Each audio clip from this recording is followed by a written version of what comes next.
Hello students, today we are going to study about heredity and we are going to start a new chapter that is heredity. Heredity को पढ़ने से पहले बच्चे सबसे पहले हम देखेंगे कि हेरिडिटी है क्या और कुछ बेसिक्स ऑफ हेरिडिटी के बारे में जानेंगे आज इस चैप्टर में. ठीक है, व्हाट इज हेरिडिटी? बच्चे heredity is the transmission of characters from one generation to another.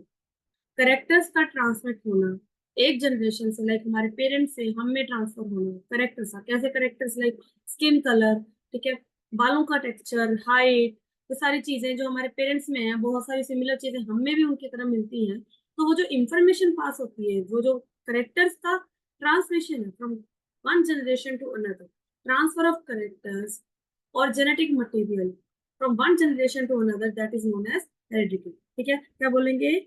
Transmission of characters from one generation to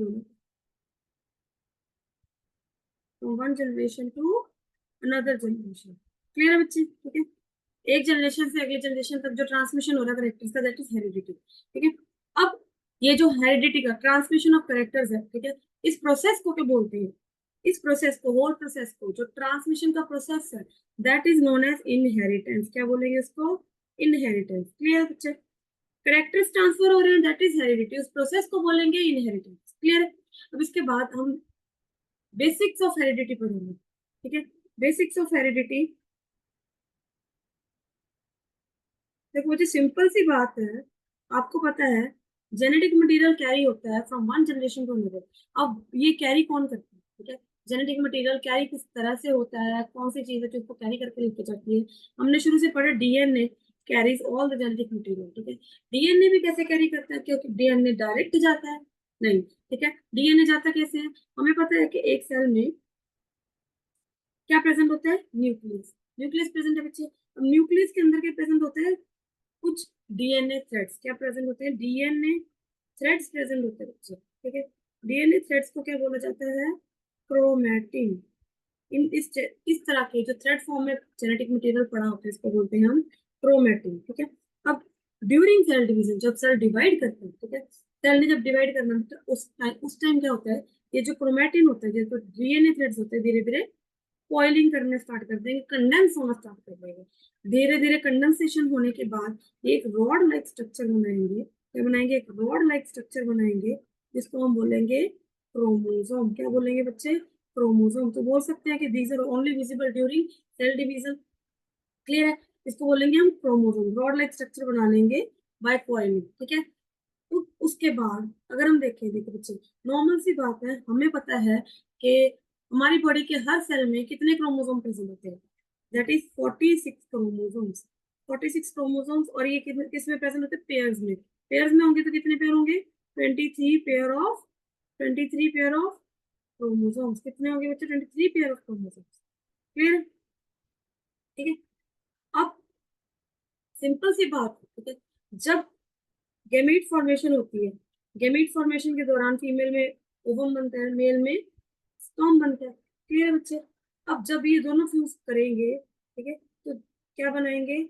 zygote. क्या बनाएंगे बच्चे? Zygote. And zygote contains 46 chromosomes. कितना कंटेन करता है? 46 क्रोमोसोम्स, दैट इज 23 पेयर्स. तो जाहिर सी बात है कि अगर आगे जाइगोट बन रहा है फ्यूजन के बाद, उसमें उतना ही क्रोमोसोम नंबर मेंटेन हो रहा है, तो हम बोल सकते हैं कि हाफ क्रोमोसोम्स मदर से आए और हाफ किससे आए? फादर से. 23 कहाँ से आए? मदर से. 23 आएंगे फादर से. क्लियर बच्चे? फर्स्ट हर क्रोमोसोम आपस में पेयर में रहेंगे. ठीक है, 23 पेयर्स बनाएंगे. हर पेयर के क्रोमोसोम, हर पेयर में 2 क्रोमोसोम रहेंगे. क्लियर है? 23 पेयर बनेंगे. ठीक है, अब यहाँ पे अगर हम देखें, फर्स्ट पेयर ऑफ क्रोमोसोम में एक मदर से आएगा, एक किससे आएगा? फादर से. एक किससे आएगा? फादर से. नॉर्मली बच्चे आपको एक बार क्रोमोसोम के बारे में बताती हूँ. क्रोमोसोम में क्या होता है? देखो, क्रोमोसोम में कुछ डीएनए की फंक्शनल सेगमेंट्स प्रेजेंट होती है. क्या होती है? फंक्शनल सेगमेंट्स प्रेजेंट होते हैं. अब आप वही बात है कि इंफॉर्मेशन कंटेन कैसे करते हैं डीएनए या क्रोमोसोम्स? इंफॉर्मेशन कंटेन कैसे करते हैं? इनके ऊपर कुछ फंक्शनल सेगमेंट्स प्रेजेंट होती है. हर फंक्शनल सेगमेंट बच्चे कोई ना कोई इंफॉर्मेशन कंटेन करती है अबाउट अ पर्टिकुलर कैरेक्टर. किस फॉर्म में? प्रोटीन की फॉर्म में. ठीक है, उसको बोलते हैं हम जीन. हर फंक्शनल सेगमेंट को that contains इंफॉर्मेशन क्या कंटेन करती है, इंफॉर्मेशन कंटेन करती है अबाउट अ पर्टिकुलर करेक्टर, किसी पर्टिकुलर करेक्टर के बारे में बच्चे इंफॉर्मेशन कंटेन करती है, किस फॉर्म में, प्रोटीन की फॉर्म में, किस फॉर्म में, प्रोटीन की फॉर्म में इंफॉर्मेशन कंटेन करेगी, इसको क्या बोलेंगे हम, जीन। क्लियर। अब आपको पता है हर पेयर में एक क्रोमोसोम मदर से आएगा, एक क्रोमोसोम फादर से आएगा। क्लियर बच्चे। अब करेक्टर कैसे, मान लो हाइट का जीन, किसका हाइट, जीना हाइट का जीन, हाइट की इंफॉर्मेशन कंटेन कर रहा है पर्टिकुलर करेक्टर, करेक्टर कौन सा ले रहे हैं, हाइट। ठीक है, हाइट की इंफॉर्मेशन है जो कंटेन कर रहे हैं। अब जो पेयर में बच्चे क्रोमोसोम होते हैं, first pair, second pair, third pair, उन पे same type of gene same location पे प्रेजेंट होंगे। कैसे, अगर यहाँ पे हाइट का जीन है तो यहाँ पे भी कौन सा होगा बच्चे, हाइट का जीन, फर्स्ट पेयर क्रोमोसोम में, ये मदर का मान लो, ये फादर का मान लो। क्लियर। अगर यहाँ पे आई कलर का जीन होगा तो यहाँ पे भी किसका होगा, आई कलर का जीन। सिंपल सी बात है। हाइट की बात करेंगे तो देखो, फादर से भी हाइट की इंफॉर्मेशन आएगी और मदर से भी हाइट की इंफॉर्मेशन आएगी। फादर से भी हाइट का जीन है, मदर से भी हाइट का जीन है, तो हमारे पास एक ही जीन की दो फॉर्म्स प्रेजेंट है। कितनी फॉर्म्स है, एक ही जीन की टू फॉर्म्स प्रेजेंट है। ठीक है बच्चे, जो एक ही जीन की टू अल्टरनेटिव फॉर्म्स होती है उसको हम बोलते हैं अलील। क्या बोलेंगे, अलील। एक ही जीन की दो अल्टरनेटिव फॉर्म्स होंगी, उनको बोलेंगे अलील। ठीक है, अलील one and Aleel to. Clear है बच्चे। देखो सिंपल सी बात है, एक जीन कंट्रोल करता है करेक्टर को, किसको, करेक्टर को, जैसे हाइट। क्लियर। अब ये भी हो सकता है मदर से शॉर्ट हाइट आए, फादर से टॉल हाइट आए, हाइट की इंफॉर्मेशन भी तो अलग अलग हो सकती है ना। अब जीन कंट्रोल करता है करेक्टर को, जीन की दो अल्टरनेटिव फॉर्म्स कौन सी है, अलील। क्या बोलते हैं इसको, अलील। ठीक है बच्चे, करेक्टर हाइट का है, लेकिन टॉल भी हो सकता है और ड्वार्फ भी हो सकता है। क्लियर। टॉल एंड ड्वार्फ इसके क्या हुए बच्चे, ट्रेड्स। क्या हुए, ट्रेड्स। तो जीन कंट्रोल करता है करेक्टर्स को और अलील कंट्रोल करते हैं ट्रेड्स को। क्लियर, किसको कंट्रोल करेंगे, ट्रेड्स को। तो यहाँ पे two alternating forms of genes को हम क्या बोल रहे हैं, अलील। क्या बोलेंगे, अलील। तो मतलब हमारे पास मोस्टली ये केस रहेगा कि एक जीन के दो अलील्स होंगे। कितने होंगे बच्चे, दो अलील्स होंगे, दो ही क्रोमोसोम प्रेजेंट होते हैं। अब मैंने आपको एक चीज बताई कि हर पेयर में दोनों chromosome same type of gene contain करेंगे और सेम लोकेशन पे, मतलब यहाँ पे हाइट का जीन है तो यहाँ पे भी आई कलर का जीन है। ठीक है, तो इसीलिए इन हर पेयर के क्रोमोसोम को हम क्या बोलेंगे, होमोलोगस क्रोमोसोम्स। क्या बोलेंगे बच्चे, होमोलोगस क्रोमोसोम्स। क्लियर है। देखो, होमो का मतलब है सेम एंड लोगस का मतलब है लोकेशन। क्या बोलेंगे बच्चे, लोकेशन। सेम लोकेशन पे जीन्स प्रेजेंट है। ठीक है, उन क्रोमोसोम्स को क्या बोलेंगे, होमोलोगस क्रोमोसोम। क्लियर। अब इसके बाद सिंपल सी चीज हम पढ़ने वाले हैं। देखो, दोनों क्रोमोसोम पे सेम जीन प्रेजेंट होगा, मान लो ये भी हाइट का है, ये भी हाइट का। ठीक है, दो अल्टरनेटिंग फॉर्म ऑफ जीन को क्या बोलते हैं हम, अलील। क्या बोलेंगे, अलील। अब देखो, अगर मदर से मान लो शॉर्ट हाइट की इंफॉर्मेशन है, फादर से टॉल हाइट की इंफॉर्मेशन। ठीक है, एक अलील फादर से, एक अलील मदर से, उसी जीन का एक अलील फादर से, एक अलील मदर से। क्लियर। अब अगर तो फादर वाला अलील टॉल हुआ और मदर वाला अलील क्या हुआ, डॉर्फ। क्या हुआ, डॉर्फ। दोनों अलील क्या हो गए, डिफरेंट डिफरेंट हो गए। डिफरेंट अलील होंगे बच्चे, सेम जीन की डिफरेंट अलील होंगे, उसको क्या बोलेंगे हम, हेट्रोजाइगस अलील्स। क्या बोलेंगे, हेट्रोजाइगस अलील। अगर अगर अलील सेम हो रहे हैं, अगर अलील क्या हो रहे हैं बच्चे, सेम हो रहे हैं, टॉल मदर से टॉल ही फादर से, डॉर्फ मदर से डॉर्फ ही फादर से, तो वो दोनों अलील सेम होंगे, इसलिए उनको क्या बोलेंगे हम, होमोजाइगस अलील। क्या बोलेंगे बच्चे, होमोजाइगस अलील। क्लियर है, क्लियर है, होमोजाइगस अलील। ठीक है, हेट्रोजाइगस अलील एंड होमोजाइगस अलील। अब मान लो ऐसा हो कि मदर से डॉर्फ हाइट का है, फादर से टॉल हाइट का है, तो इनमें से अब बच्चे में एक्सप्रेस कौन सा होगा, है ना, कौन सा एक्सप्रेस होगा। सिंपल सी बात है, दो अलग अलग अलील है तो एक्सप्रेस तो किसी एक नहीं होना है। ऐसा तो नहीं मिक्सिंग होकर दोनों आपस में गोल बना के कोई एक चीज एक्सप्रेस करेंगे, एक्सप्रेस दोनों में से एक ही होगा। लेकिन यहाँ पे अगर दोनों अलग अलग आ रहे हैं तो डिसाइड कैसे होगा कौन सा एक्सप्रेस होगा।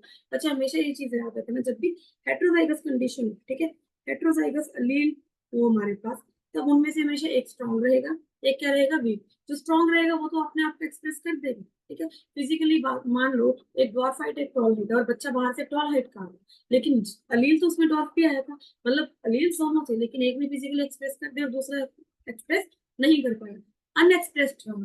तो जो फिजिकली बच्चे एक्सप्रेस कर देगा, मान लो अगर टॉल ने फिजिकली एक्सप्रेस कर दिया, that will be the dominant अलील। क्या बोलेंगे इसको? डोमिनेंट अलील, ठीक है। और जो फिजिकली एक्सप्रेस नहीं कर पाया बच्चे, दैट विल बी रिसेसिव अलील, ठीक है। जो बच्चे वीक अलील रहेगा वो, that will be the recessive one, and the stronger one will be the dominant. Clear है? क्लियर है यहाँ तक? देखो, अगर अगर यहाँ पे हमारे पास मान लो टॉल हाइट और ड्वार्फ हाइट की इंफॉर्मेशन होगी, टॉल फादर से, ड्वार्फ मदर से, लेकिन बाहर से टॉल दिख रहा है बच्चा, क्या दिख रहा है? टॉल। लेकिन उसका जो जेनेटिक कॉन्स्टिट्यूशन थी, दिस वन, वो अलग थी, है ना। बाहर से पेरेंट्स अलग आ रही है।